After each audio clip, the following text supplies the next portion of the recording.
toutes et à tous, ici la Alexis. Dans cette vidéo, je vais vous parler d'un sujet que m'a proposé un abonné. Le sujet, c'est la sécurité de l'identité et comment être blanc et anonyme sur Internet. Je m'explique. Pour le commun des mortels,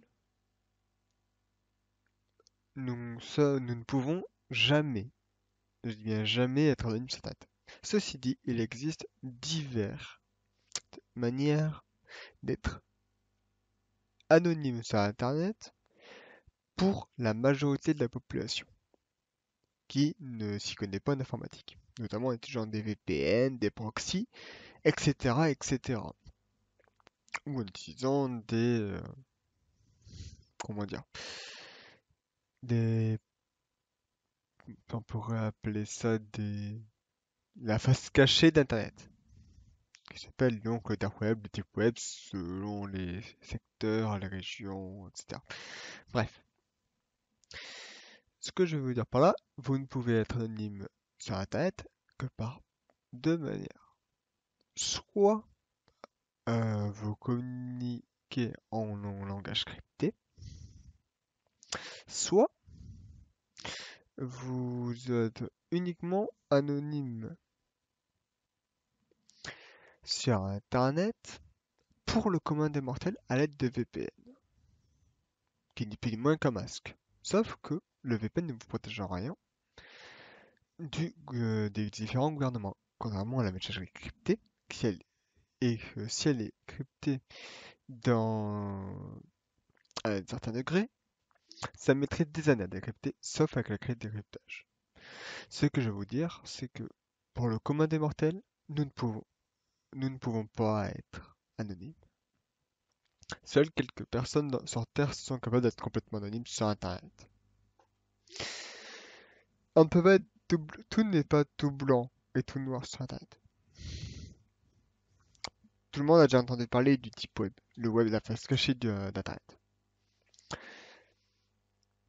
où tout s'y passe, tout s'y échange, tout a une valeur. Ce que tout le monde connaît et utilise, c'est 1% de l'iceberg. C'est ce que tout le monde voit. Parce que un iceberg, on voit le dessus, mais il faut se dire que en dessous, c'est encore plus gros. En gros, le deep web représente 99% d'Internet, enfin, théoriquement, et Internet représente 1%. Alors, j'exagère un peu sur les chiffres, mais c'est un petit peu ça. Je vous précise une chose. Pour pour tous les gens qui se veulent aller sur le deep web, je ne vous dirai aucunement comment faire. Parce que de un, c'est trop risqué pour les gens qui ne savent pas se protéger. Parce que là, sur le deep web, vous avez de tout. Vraiment de tout. Vous avez des hackers, vous avez des espions, vous avez la police. Oui, la police qui enquête sur des trafiquants, etc. Enfin, plein de gens qui savent. Et en gros, tous ceux qui s'y aventurent peuvent tomber sur des gens extrêmement malsains. Enfin bref, je ne dirai pas plus pour éviter de me faire strike. Après, la sécurité de l'identité. Il faut savoir que tous les papiers officiels que vous faites, dont vous faites les demandes, il y a forcément des archives numériques. En gros, si vous cherchez bien, vous pourrez trouver les dates de naissance, des photos de carte d'identité, etc., etc. Donc, la sécurité Internet de l'identité, elle existe, oui, dans une certaine mesure, si elle ne fuite pas sur le net, ce qui est extrêmement rare à l'heure actuelle. Après, je vais vous expliquer un truc très simple. Si une personne lance une rumeur sur une autre personne sur Internet, ça la détruit complètement. Pourquoi? Parce que en une minute, une vidéo en une minute, des millions de gens peuvent voir un contenu. La meilleure façon de se protéger son identité sur Internet, c'est de ne pas utiliser son nom. En gros, des pseudonymes qui n'ont rien à voir.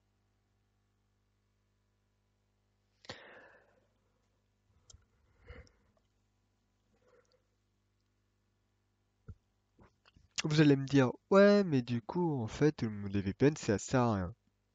Ben, oui, ça ne sert strictement à rien les VPN. Parce que vous êtes toujours traçable. Après, anon- de... Après, anon- être anonyme sur Internet, ça peut vouloir dire plein de choses. Moi, j'ai fait la phase médiatique, ou la phase de traquage. En gros, pour un anonyme sur Internet, c'est une personne lambda, entre guillemets. Vous sachez une chose, quand vous faites une recherche sur Internet, on sait où vous êtes, qui vous êtes, et où vous êtes. Où vous êtes, qui vous êtes, et ce que vous cherchez.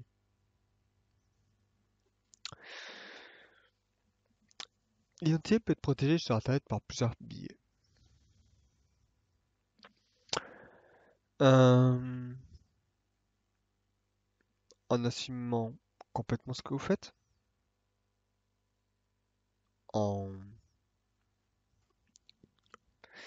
en ne dévoilant rien de vous, ce qui est le plus conseillé, ou, j'ai bien dit, ou en n'utilisant pas Internet.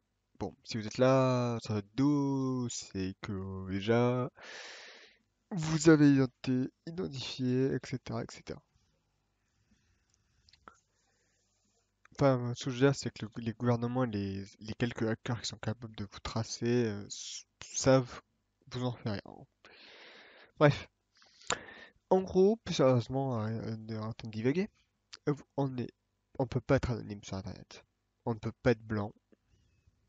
On ne peut pas être gris. On ne peut pas être invisible.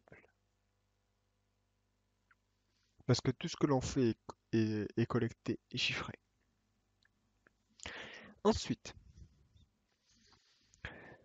la meilleure chose que je peux vous dire pour protéger votre identité, c'est de ne jamais trop en dire sur vous.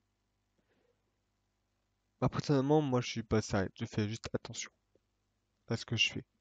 Mais personnellement, pour le gens lambda, je vous dirais une chose. Dites-en le moins possible sur vous. Ne donnez jamais votre nom de famille, là où vous habitez, ce que vous faites dans la vie,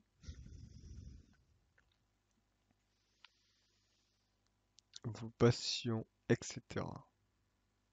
Pourquoi? Parce que toutes ces choses peuvent vous aider une personne qui cherche à connaître votre identité à l'obtenir. En gros, et on peut utiliser votre identité pour falsifier des documents, ce qui après peut vous retomber dessus. Enfin bref. Mesdames, messieurs, je ne vais pas me tarder sur le sujet, parce que c'est un sujet extrêmement tabou, extrêmement dangereux à traiter à l'heure actuelle. Je rappelle qu'en France, mon pays, le gouvernement boycotte certains sujets. Donc, mesdames, messieurs, j'espère qu'un grand nombre de personnes verront cette vidéo et faites attention à vous. C'était Lave Alexis.